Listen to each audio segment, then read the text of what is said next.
happen. Game 1 in the books. It's all RivaL. Let's get to game number 2 and see if they can turn things around. They, of course, being NRG. The pink and white trying to figure things out. From the draft, I had no problem. From the gameplay, I largely had no problem. I think RivaL in those 2 last team fights were just one step ahead. You're disagreeing, it looks. We didn't get a chance to really touch on it much, but the Baron, I don't feel as though NRG got everything out of it that they would have liked to. It was working out really strong at the start. During the laning phase, it can be a little bit cheesy trying to deal with all the slows from Baron and all of his lane clear. He has a lot of push potential there. But as it started transitioning further and further away from that early to mid segment of the match and heading more towards mid and late, it just didn't seem as though the Baron was able to really provide that same level of crowd control as what they were initially able to find prior to it being a direct 5-on-5 experience. That's really what I was looking for as well. They had Ravana in the jungle on adapting, and for me, if you're going to play the Baron in the support role, I love it. I do. It's sort of the Hell style, right? It's the utility support, not the crowd control support. But as I always talk about, the balancing of the equation that is a draft, you need to find that crowd control elsewhere. Over on the side, you had Cerberus, which is going to do it sometimes. I needed a real hardcore CC'er to either peel for Yammyn or otherwise for me personally. So hopefully that turns around. Another Baron selection here. RivaL going to do the same thing with the Sobek and the Naja. Just line them on, line them down. If it ain't broke, don't fix it. And I don't think there were any issues with RivaL on this Naja and Sobek picks. Those are 2 very solid picks right now. Strong responses as well into the Baron Samedi. And I'm curious if NRG might even be feeling the same way about their initial 3 picks, because they went for the Baron, Thoth, and Ravana at the start. I don't think that there was much wrong with it outside of the Baron being placed as the supplement for the support there. And that's why I think we're also seeing NRG take away this Jing Wei. See, I go the other direction, and I think either direction is fine, right? Either you replace the Baron with some more CC or you replace the jungle with some more CC. But either way, you've got to get some more CC. Delaying that conversation, going for the Jing Wei, one of the more powerful hunters, right? You got a chance to really talk about it, just the ability to rotate, come back to the lane, come back to the team fight. Very, very powerful. And RivaL going to opt for the Fafnir. Well, I think another problem that NRG also didn't really like about that laning phase is, sure, they were out clearing and they obviously had a direct lead over RivaL, but Jing Wei is just such a safe hunter pick. She's so incredibly difficult to gank, and that is exactly what Adapting kept encountering whenever he was trying to look for vote in the backline. The first thing she does, she's going to knock herself up with the Persistent Gust, dash away, and then the next thing you know, she's just airstriking out of there, and good luck catching her after that. And also those technical knockouts where you don't get the kill, but you force the opponent to base. Jing Wei doesn't really care about those, so Baron's going to be doing a lot of poke damage. Jing Wei doesn't really care about that. She can just heal up at the fountain and come right on back to lane thanks to the passive. Second round bans, very similar to what we saw before. Another Giannis, another Amaterasu, Serket, and Ram banned out, leaving RivaL to go Nuwa. One of, well, honestly, Yammyn's go-tos. Wlfy's played her a couple of times in the past. Going to bring her out. And Adapting going to opt for the Ravana one more time. Does this mean we see a different solo laner? And it does. Baron, I think, is going to be the solo lane of choice, leaving Terra for the support. And already I'm feeling a little bit better about the draft. It makes him matching a little bit more here, and I like this. I don't mind seeing the Baron head to the solo lane. I think that's where he performs best because he's able to build such a hybrid way. And being able to combine both defensive and offensive units is something that I think Baron can really take advantage of because of his heavy crowd control within his kit. The Ullr pick, though, is rather aggressive here from RivaL. A Fafnir Ullr duo lane is something that I would probably regard to as a little bit of a kill lane. I don't think that Terra Jing Wei is going to be able to outpressure this by any means, at least not during the initial few levels of that laning phase, but I'm curious to see just how much assistance Adapting is going to try and provide to that duo lane to try and make up for it. We'll have to keep our eyes on it. Ullr, one of the go-to selections for RivaL's hunter. He likes to play flashy, and he likes to make the big plays. Who's going to win? Is the Ullr good enough? That's the question I'll pose to y'all out there in Mixer Chat. NRG do have an O in the win column right now. RivaL, though, they were trailing for 3/4 of game number 1. Did turn it around in the end. Can they do it again? Right away, looking at the drafts, we saw them last time, and Taku and I both walked away saying, man, both those drafts are really great. And in retrospect, we needed some more crowd control, I think, from NRG. I think we have that. I almost want to say I think NRG wins this game, though, simply because I'm way too hard-pressed to believe that they're going to walk away from this with a 2-0 to RivaL. It's pretty tough. NRG looked fantastic in the summertime. Are they still sleeping? Let's find out. Graham and Ryan on the call. Game 2. Thank you so much, people on the desk. Into game 2 we go, and straight away. Okay, show off. So before we got live, Aggro turned to me and went, man. do you reckon there's any chance that's an Ullr mid and a new War AD carry? And I went, you know what? If it was energy, definitely. Right. However, Agreed. with RivaL, not so much. I wasn't so sure or expected this, but it looks like RivaL have also played around with this sort of idea of new War in the duo lane. Yeah, I don't know, man. Something's in the water in Europe. They think that they love this, and honestly, ML wins with it, so I can't really criticize it. We'll see how Vote does with it. I think it's so much less about what the duo lane has with this pick and more about what Ullr brings in the mid lane in comparison to New Wa. It's so much more pressure. It's so much more excellent follow-up and setup for iceicebaby on this Naja. I think this is just, what do I want that's safe in the duo lane? Naja could work. Are you cool with playing something pressure hunter in the mid lane like Medusa or Ullr or Neath?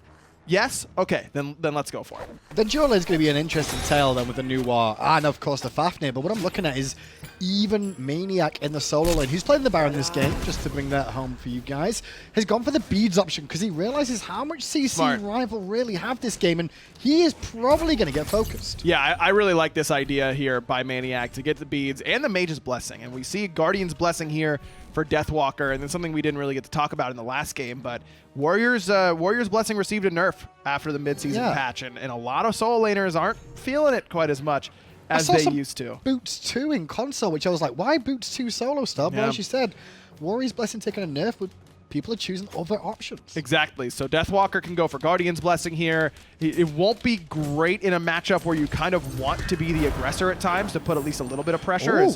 Beads by ML to try and get forward. Well, the level 2, that's the reason. I guess he's threaded the needle nicely with those basics. Callus couldn't body block at all there. So Vote chipped down a little bit lower. However, when you look at Vote, he's got another health potion in inventory, ticking away with one already too. So he should be okay to resustain. But this is the sort of pressure to expect at the beginning of this game. Especially against new ADC. This is what you want to do. And this is where using someone's own weird pocket pick against them can be a little bit difficult at times because they know what hurts them. Good walls, but the Aegis will immune some of that damage and keep Vote topped up. emilitoo held those basics for the Aegis to wear off, but the Aegis now down and emilitoo under pressure. Remember, he beads earlier on. That's going to get the shell out of emilZy. What a crazy little engagement this has been. And emilitoo does still have a couple of health potions remaining and has his passive, so he can get back to base and come back to this lane without losing a whole lot. Plus, emilZy and emilitoo are just going to get lane pressure here. And you heard Taco talk about it on the desk. Ullr Fafnir would have gotten lane pressure on this side of the map, but it's just about where you value that pressure, one way or the other, and it turns out that RivaL would rather have pressure in mid. Beautiful little route out from emilitoo, sorry, from Vote there, but emilitoo dashed away, and now the pressure back onto the duo lane again. Could be first blood here as Vote gets the hands from emilZy, and emilitoo wants to claim Callus too, but he won't have the damage just yet. Respectful of the minions. First blood to the duo lane of energy. And that's what you want to do against these sorts of low pressure mages that take a little bit to get going. Punish them early before Vote has movement speed to get away from you. Doesn't have purification beads, went with Aegis instead. We saw him go for Aegis in the last game as well, I believe, right off the bat, because there's not a lot of CC that you're really that worried about. You can Aegis burst coming off of Terra stun, and you're really more worried about Mystic Rush damage and things like that than necessarily the CC that Robin's going to bring to you. But in that spot, probably would have preferred to have beads to get away from that slow from Terra. That was really interesting to see that. Wlfy throws the axe. Yammyn preemptively beads, expecting to be on target, so didn't have to consume him in the end, but better safe than sorry overall. And talking more about this mid lane, you mentioned about having this Ullr here could be a big thing for RivaL. I'm a little bit concerned of the level 5 because he went Aegis at the start of this game on the Ullr. No CC immunity whatsoever to avoid the stomp from the Thoth or the follow-up route combinations that could be coming from adapting. That's true, but you're really only worried about that stun because even if you get rooted by adapting, you can switch stance and jump away pretty quickly. Now, Yammyn, of course, will track you down after that because he's Yammyn playing Thoth, but I don't know that beads really saves you in that spot either. If I'm Wlfy in this spot, I think I'm also going for Aegis, though I'm not particularly happy about it. It's one of those team compositions where you kind of want both, but you don't really need either one. So only that first blood, it went to emilZy too, so a bit of bonus gold there for the Terra. He'll be able to use that when he goes back to base for the boots, as maniaKK not been pressured so far from iceicebaby. He's been focusing on farming towards the mid lane area of trying to keep Yammyn in check. And by talking about keeping him in check, you can see he's done a good job as Wlfy has a bit of a lead at the moment, but a minion wave coming into the tower should even that up.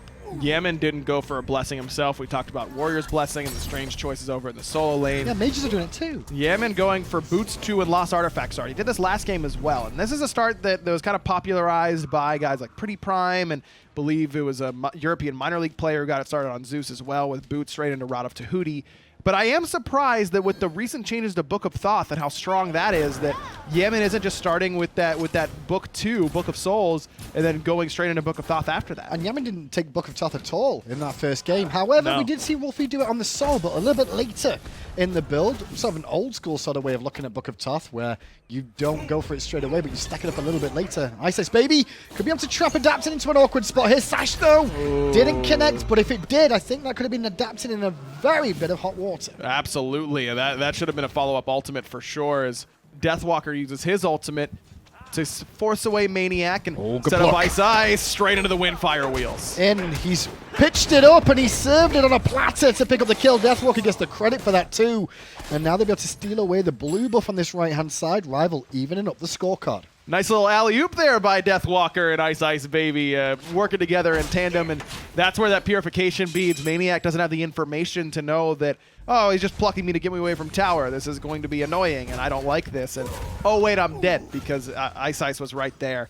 Clearly, RivaL values putting this Baron Samedi behind. They did it beautifully in game 1, made it so emilZy really wasn't very effective on that pick whatsoever, and now with it in a different lane, still putting a bit of focus there. And I do feel that's kind of the pressure you want on a Baron, is to keep him down in the early game. Very similar to his mid and late game will be pretty solid, but it'll take him longer to get there is where the issue's going to be. I'm curious in where maniaKK's going to go with this build. We didn't see a low-nose from emilZy in the last game, nothing to really make him super tanky. It was a tank boots into sovereignty into a Genji's, I believe it was. So certainly a tanky build, but nothing that takes away from his damage and then puts it towards the tank items. So I wonder if that's where maniaKK's going to go. Looks like it'll be an early Voidstone in this spot, which is standard. That's what he built against Deathwalker Sobek in the last game on the Cerberus.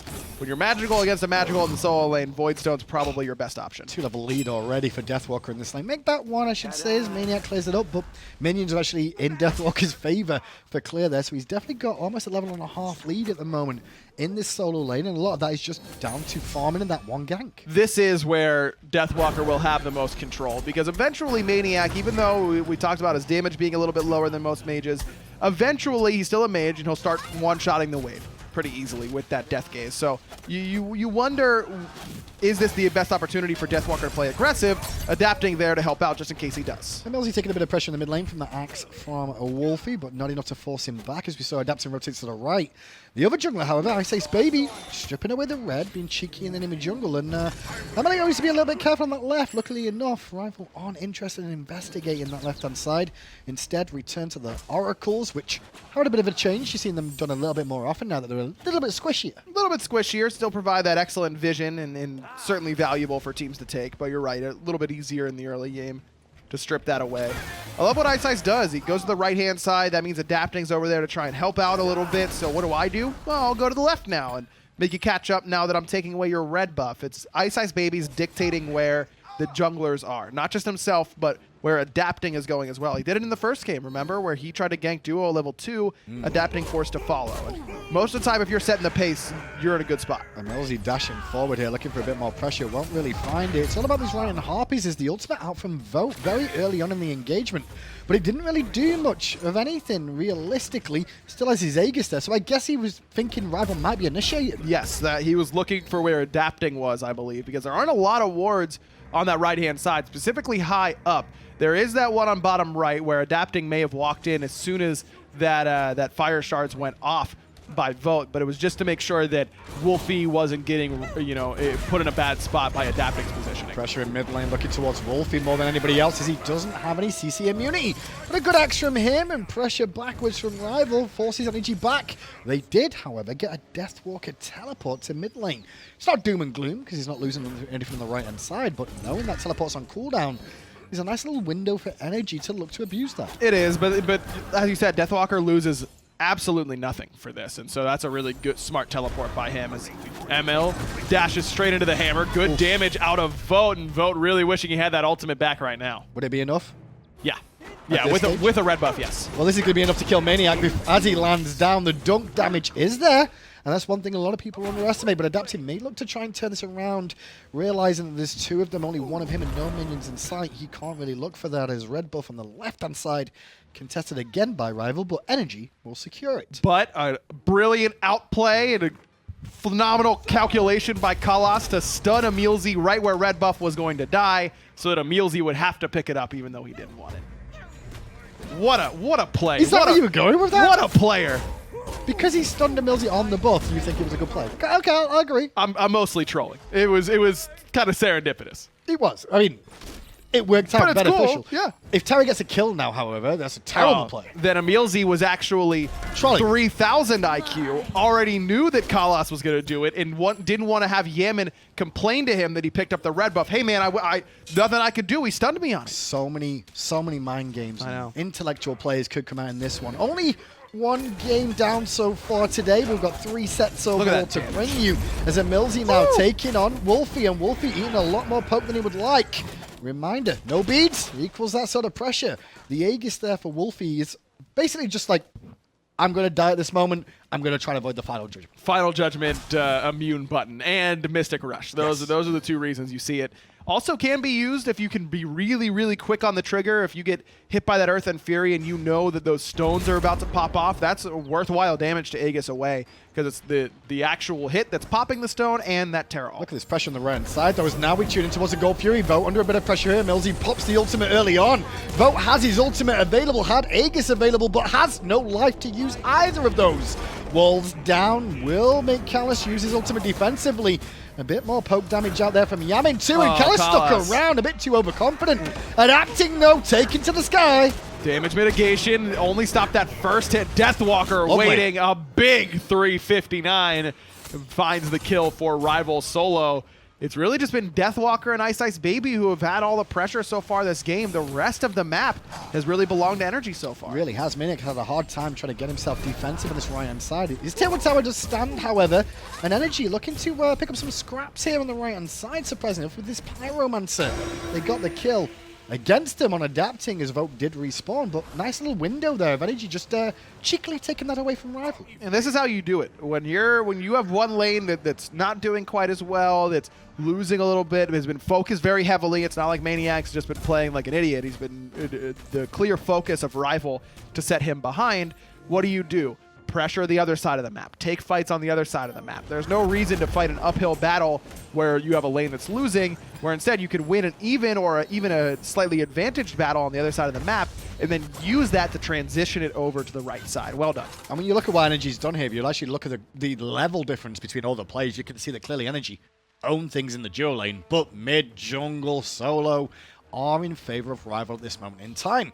They've managed to be the ones that have just had the advantage. A 2-level lead in mid for Wlfy is huge because of that secondary relic and the lack of Yammyn having his. Very, very big right now for Wlfy. And the question becomes now for RivaL, can Vote stay relevant enough and not fall so far behind that won't be an easy win condition? Forced disengage here from RivaL as NRG consumed quite a lot looking for a pick but don't find it.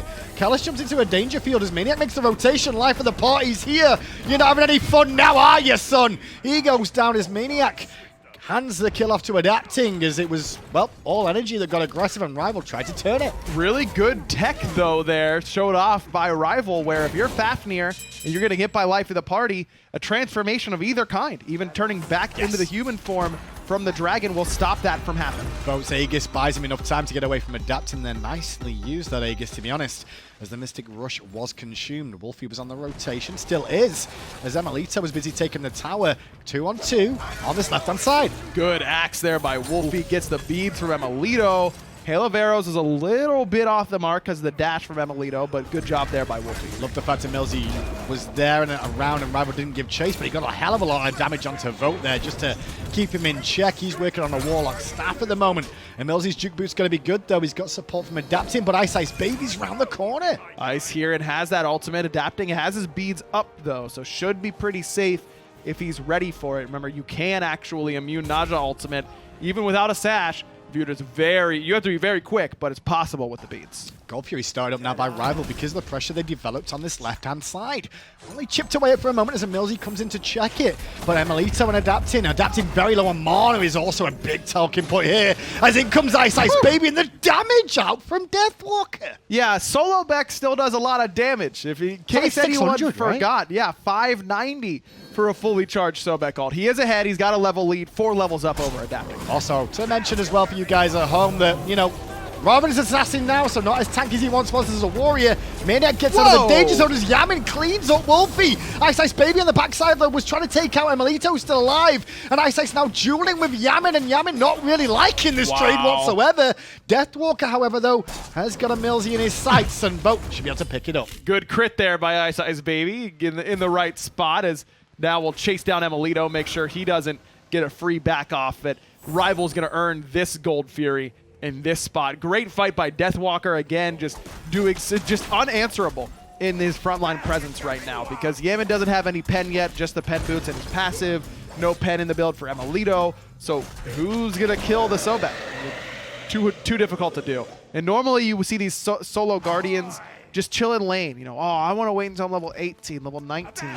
But you can identify these little windows where, yes, I'm not at peak performance, but neither are my opponents. And where I am right now is much more favorable than where they are. Deathwalker did that beautifully. You can see by the stats there, 900 gold roughly. An advantage for RivaL based off that engagement, including that Gold Fury. And around 1,000 experience too, as emilitoo getting a bit aggressive here, knowing Callus doesn't have his ultimate available. And Vote was in an awkward position in terms of relics, just realizing the opportunity he had to try and get some aggression going. Wlfy, gonna be a little bit careful there. Is Vote gonna use the ultimate in base? Again, just to make sure that Wlfy has all the information, that he knows exactly where everyone is. And that's where Nuwa ultimate and Chernobog ultimate, very similar in the fact that they both reveal the entire enemy team, but Chernobog doesn't have to commit to go anywhere after that. Instead, he can, you know, Nuwa ult just does the damage, doesn't have to put you out of position. Chronos Pendant as well, picked up by Yammyn again this game, and that took a bit of a nerf recently. It's down a little bit in power and the regeneration, but of course still has that, well, 30% CDR, I should say. You only really care about CDR when your ability's on cooldown anyway. So, you know, the passive of that ability is still very strong, and I think that's one of the reasons we still see it. Yeah, I do think that it still feels a little bit early here. I mean, the passive is so good, but Chronos Pendant feels a little bit more like a 5th item to me now, and less of a 2nd or 3rd item. Yeah, the passive's so good, but it does lower your damage output. It looks like he's going to be going for Book of Thoth next, and I still think that, yes, the stacks don't feel as important as something like a Warlock staff, even though they're more important now with magical power being taken off the front end and added to those stacks and conversion passive.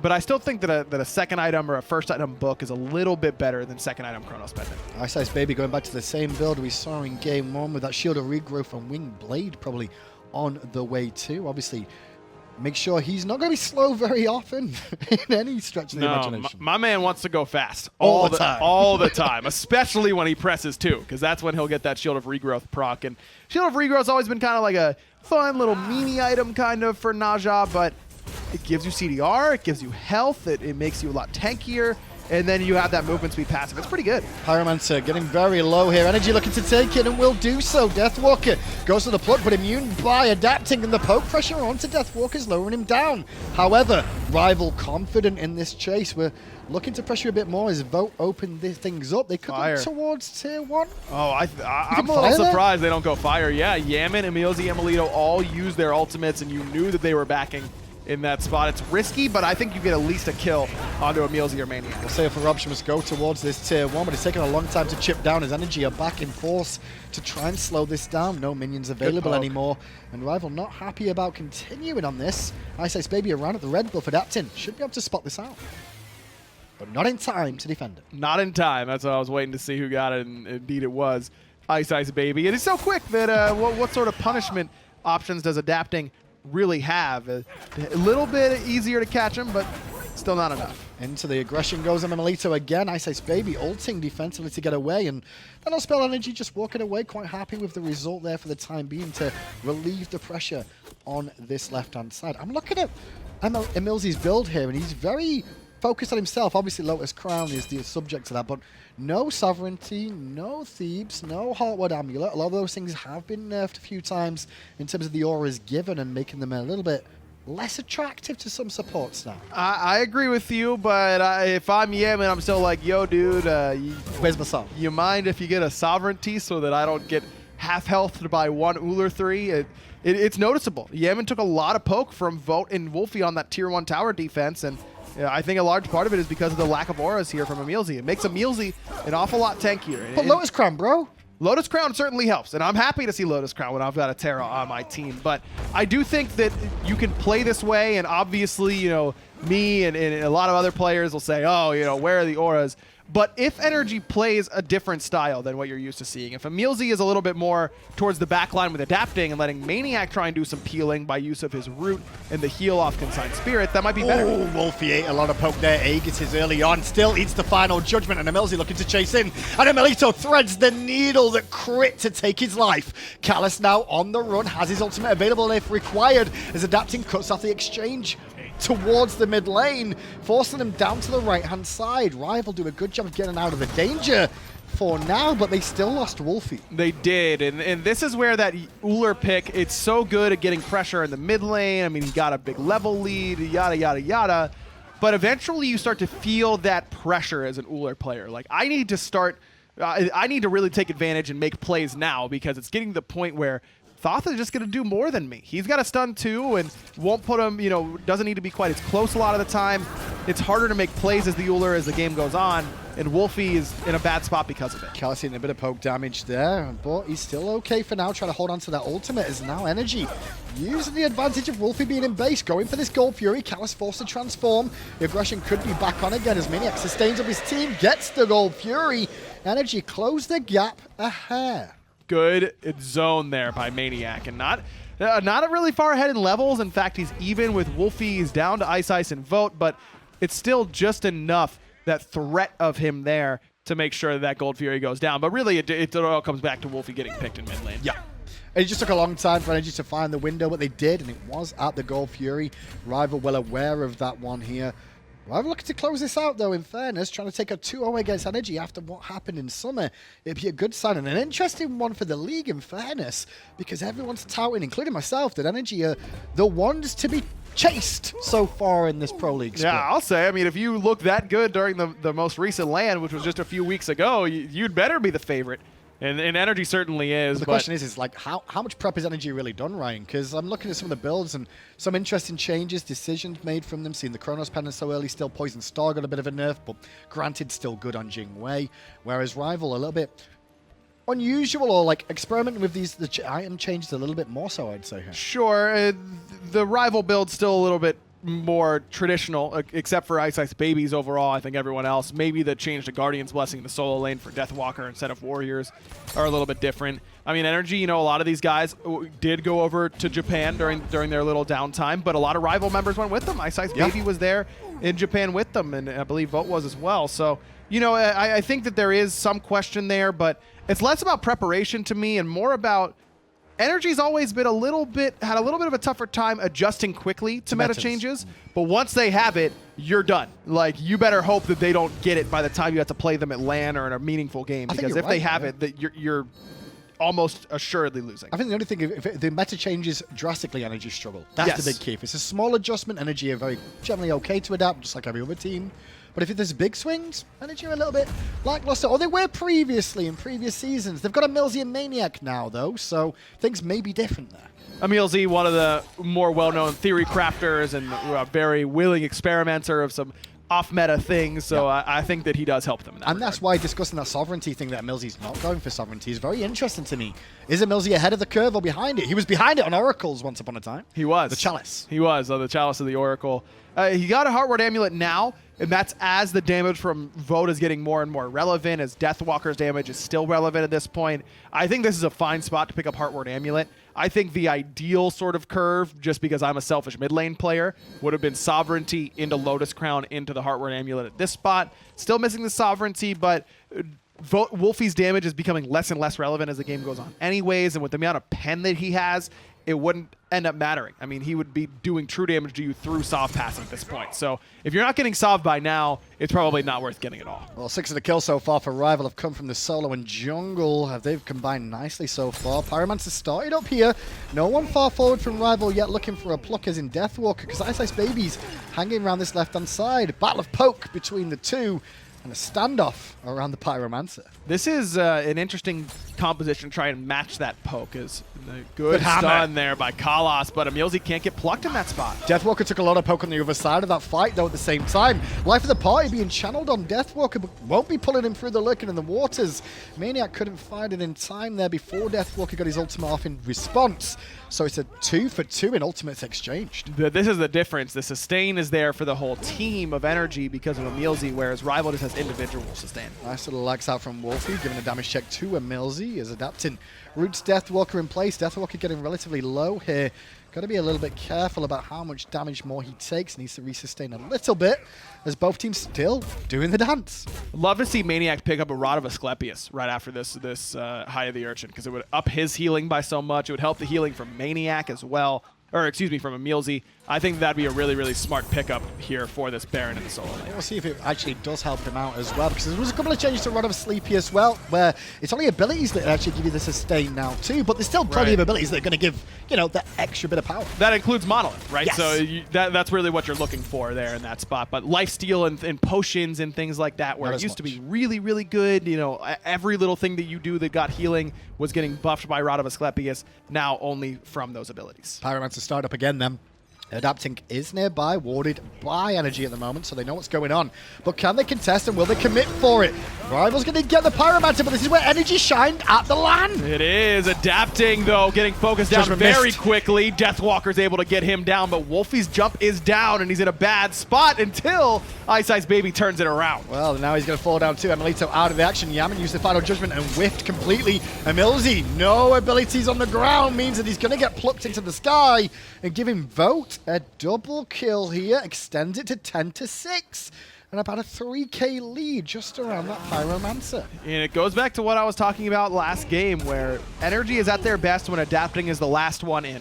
They're first one in, and just immediately gets blown up. But what's the problem is that what has NRG really got there to engage with other than Mystical Rush? Very little, very little. And that's where having Baron solo can be a big detriment, that you don't have great engage. Maybe, you know, a Blink Fear No Evil out of a Hun Bats or a Thor ult or something like that fits the composition a little bit better. I don't even think the Baron's terrible there, but I think the support choice of, I think Terra's great, by the way. I just think the combination they've got here is where they're struggling of, like, how do we even engage? I don't know. It looks to me, I already said it about the last game, and it looks to me again this game, what has maniaKK done so far this game? And it's not a shot at him. It's that I don't think that Baron has done anything so far this set. The best ultimate we've seen all day out of a Baron has been what? A stun that did 300 damage to Deathwalker in game 1? Do you just not like Baron because you can't play mid? Is that no, your issue with him? I love this character. Baron everywhere. I know. I just think that everyone's freaking out about nothing. I think he's fine. I think he's a good situational pick that can do certain things. I will follow you on the example of, since the changes, the most recent ones that we're playing on now, I think Baron's fine. I think he's a very viable pick, but I don't think he has to be first picked. I don't think he has to be picked at all. I think that there are games where I'd rather have other gods that do different things. I think that he's a great team fighter. I think that he's great if you have protection and initiation on your team, but if you're lacking either one, then he can really struggle. And I think that just blind slam at first pick, we win the game, doesn't exist. This race is definitely interesting when you're taking on a Fafnir in this race with a fire giant around the team of RivaL. Tier 1's both down, Tier 2's being worked on. Base mid lane though, look at iceicebaby. He's going to take it another step, get a Tier 2 in the mid lane. Left hand side, Phoenix now under siege at the same time. All the members of NRG a little bit late on the back end, but Jingwei does have that mobility from base as the life of the party is used. No, this Phoenix is dead. There it goes. iceicebaby already got that Tier 2, but NRG do have a chance to keep this fight going, and final judgment not with the ring toss. Tickles a tank there, and that means that RivaL's still plenty healthy. And I love that ring toss more than anything else. Just slows them all down and the whole team, make sure the chase isn't as impactful. There is a sprint available if they wanted to consume it there. But Phoenix down, and NRG chose a tier 1, tier 2 tower to lose tier 1, 2 tier 2s, and a Phoenix. I wonder if NRG could have gone for Phoenix in that spot. What do they lose in addition to that left side Phoenix if they sent Mid Phoenix. Emilitoo and Yammyn to try and take that right side Phoenix? They might lose mid. They probably lose mid. I think they'd need 3 players to be able to take a Phoenix, though, in fairness, on that right-hand side, which means you're only leaving 2 on defense, and I think they'll lose that middle Phoenix. Emilitoo and Yammyn. Yammyn has the Glyph of Pain, which ups the damage that Emilitoo's doing to the Phoenix, as well as what the Thoth actually does to the Phoenix. So you should just set it up, you shoot through it, and you get a little bit of extra damage through. I think you probably do lose mid Phoenix in that spot. Do you deter anyone on RivaL from really going for a second Phoenix? Then do you stop them in any way? No, I don't think so. I think you likely have to give up that mid Phoenix. It's just a matter of, do you value having a win condition and putting some pressure on RivaL's base over having an extra Phoenix up at this point in the game? Well, right inside, tier 2 tower is under pressure now. However, NRG is starting to group up to defend. Kellis jumps in, hammer time to EmilZy, and the stun follow from the clay minions off the mark, but a good pluck from Deathwalker gets the beads off Yammyn. But where's iceicebaby, you may ask? He's round the backside, looking to get the pressure still going. In the end, though, we didn't get as much pressure as he would have liked to, as he tries to out gets emilitoo. The follow-up was beautiful. Deathwalker hanging around a little bit too long. Tanky enough to survive as Adapting claims a vote in the backline and looking towards Wlfy. Adapting is doing work right now. How is he still alive? A big heal coming out of maniaKK. Finally, Adapting goes down, but he bought so much time for NRG. EmilZy and Yammyn, the only 2 left standing, as Yammyn tries to thread the needle to Wlfy, but stayed just out of range. But the Aegis was there, but as the Aegis falls off, Wlfy rains the arrows down and takes the life of his opponent mid laner. 14-8, tier 2 tower falls. NRG won't be too upset if they can hold this Phoenix, I would say, but I don't know if they can. I don't think they can. You've got an AoE Fafnir coerce, and EmilZy just has to spend time making sure that his left side isn't completely decimated by these fire minions. Right side Phoenix goes down easily. In fact, mid lane is probably a bit tempting. Emilitoo, the only one going to be respawning soon enough, but RivaL going to take their win and run with it. Love that play from Wlfy to step just close enough to be out of range of evade and punish, but close enough to be like, hey, Yammyn, you want to kill me? You want a little bit of this? And then Yammyn steps up and ultimately gets punished for it. Well done. Pyromancer going to be taken on the exit from RivaL from NRG's half of the map. Now this gold lead extended to around, well, a decent sum at this place. We're going to be about 12,500 now in the lead for RivaL. Fire Giant has worn off, but due to spawn again in 30 seconds time. And the question is what do NRG do here? Do you commit on the Fire Giant for the last hope play? Do you try and defend your base with 2 fire minion waves and the Phoenix probably being pressured in the mid lane at the same time? It's always the hard call. Yeah, I don't know. I mean, maybe you try and pick someone with life of the party, but everyone has beads available except for iceicebaby, who could always ult away.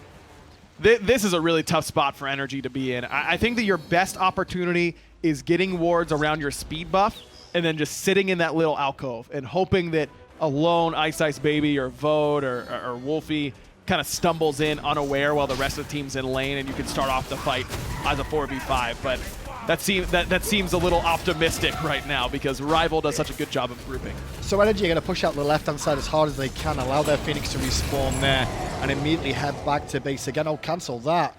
2 members of NRG are still over on the left-hand side. It's Yammyn and emilitoo looking to try and take a tier 2, but they're not going to get time to. No. All they can do is get the wave there, get 1 additional wave of farm, and now a little bit late to try and defend the middle Phoenix. Just trying to get the last fire minion wave out, and it was so far away, though, that I think they may have had time, though fire minion waves do push so strongly. I don't know, but they're here in mid lane in time, so it doesn't really matter too much. And the clear is pretty solid as well from Yammyn and be able to sit back and hold the fort down for now. Right-hand side has fire minions pouring in.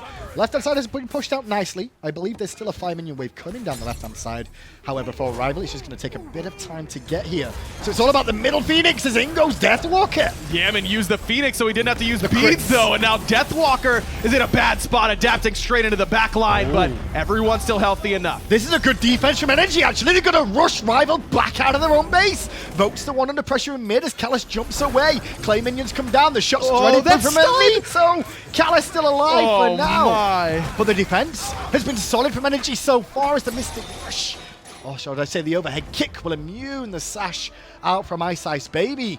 RivaL, the regeneration, going to come into play here now from the Fire Giant. Man, what a stun from Kalas. That's huge because he has that regen from Fire Giant that he can stick around. Coerce is going to heal him up a little bit, and now RivaL has a second chance at this. Now, RivaL's down a lot of relics on their side. That's the problem. And ultimates. They're down a lot of relics, whereas Yammyn and emilitoo still have both of their relics available. But this is just RivaL kind of waiting for that left side wave to push. Doesn't have fire minions, but it is getting closer. It is indeed. EmilZy on the front line for NRG, trying to defend as best as he can, looking to get plucked if possible so he doesn't move around. iceice, though, may have bitten off a bit more than he could chew on this right-hand side. Now his adapting was keeping him in check, but that fire minion wave will support him a little bit more. Now those fire minions are here.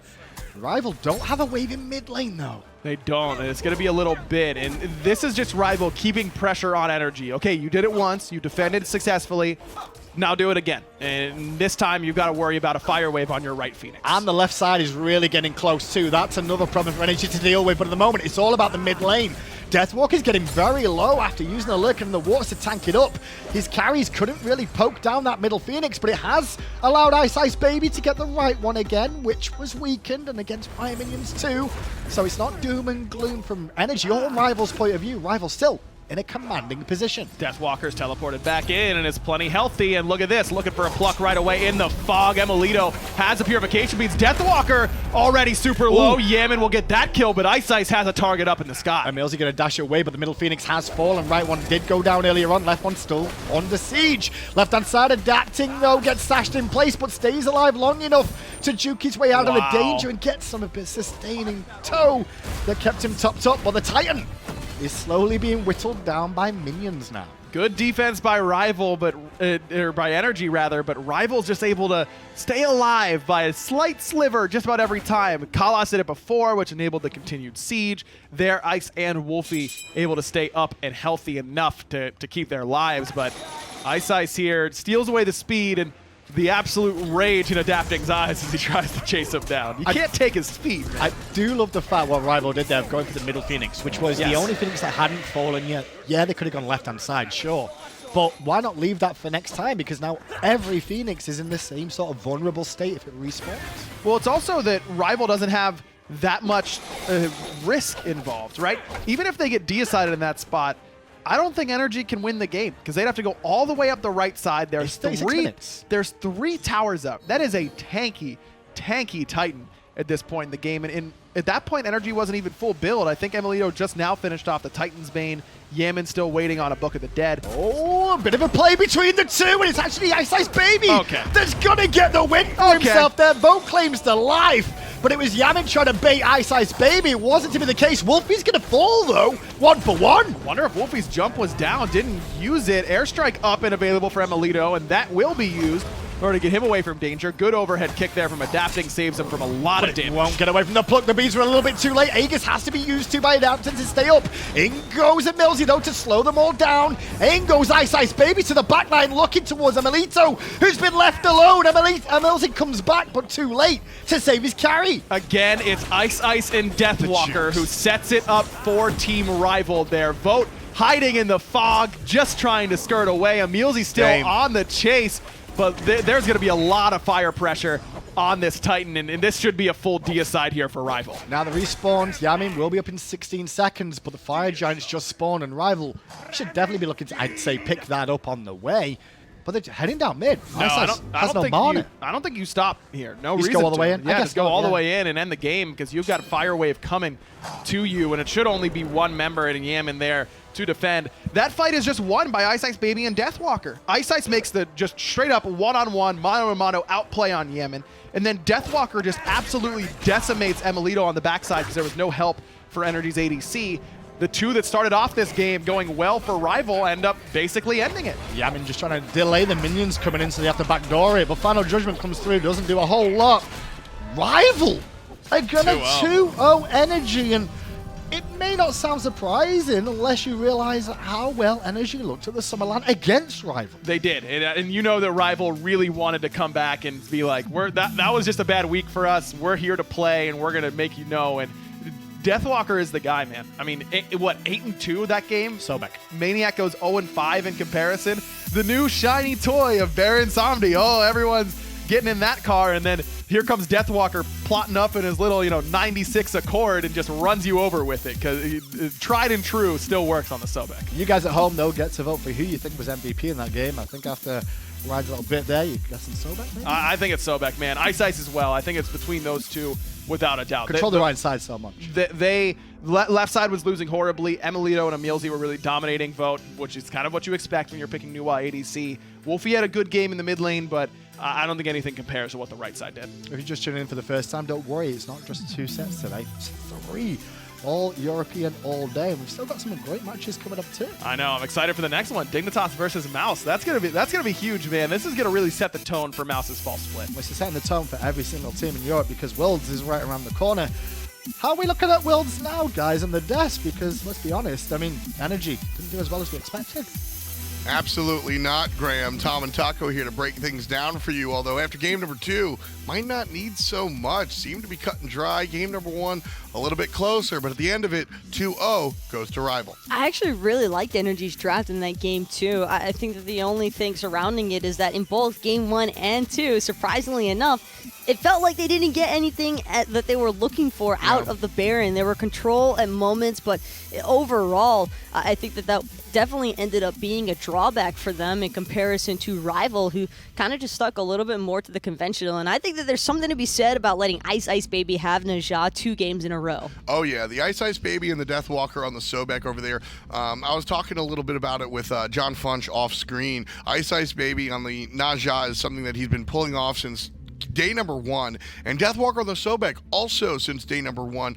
And I bring it back all the way to game number 1, where it was a pluck that wasn't beads by maniaKK into the iceicebaby ultimate, and you're sitting there like, oh, why didn't he beads it? The combination came when iceicebaby was off screen, and that's something that you've practiced. So I think the just technical prowess of the right side of the map on these 2 choices were leaps and bounds better than anything NRG brought to the battlefield today. Yeah, that was a really strong solo lane pick there onto maniaKK at the start. It put RivaL on the board and kind of just got them off on the right foot. You could already tell that Deathwalker and iceicebaby have been on par with each other today, but this was just next level there. From game 1 to game 2, you could tell that they just weren't missing a beat, and it's a nasty combination. Most of the time, you kind of wonder to yourself, yeah, we get it, Sobek's a safe god, but just how reliable can he really be from solo? Well, you throw iceicebaby onto Najah in the mix, and you get what you asked for, because there was just no stopping the 2 of them together. Baron in the solo lane, even as a support, I do enjoy. I think he brings a lot of control, but you also have to look at the downsides of the character. He's got no movement outside of the speed boost he gets from the heal, so he's able to just be pressured by characters like Sobek, who excel at displacement. Characters like Sobek, characters like Hercules are going to put the Baron away from where he planned on being, and you can have the best positioning in the world. When the enemy's whole job is to put you in the wrong position, you're going to be up a creek without a paddle, and Baron Samedi certainly couldn't swim this game. So 2 games go to Team RivaL in what looked like easy fashion, especially in the latter part of the set. And considering Esports Weekly, I mean, that just happened yesterday. All of us were pretty much on the same wavelength, where we kind of just assumed that NRG would be the one to just sweep through things after that summer split performance. But this is why we constantly say you can never undermine the start of a next split, because NRG, for as hot as they looked at the start of summer, I mean, they came in pretty cold here for their first set. Yeah, game number 1, they were able to dance a little bit, but it all fell apart in the second part. As Graham said, don't worry, we've got 3 matches for you today, 1 already in the books. Dig and Mouse up next, later on Obey and SK. We're going to take a brief break, but community manager Ovrin, hi-rez Wlfy in chat, the one that makes it rains with the codes, she put her money where her mouth was. She got herself a tattoo. Let's take a look at that. We'll be back in just a few moments.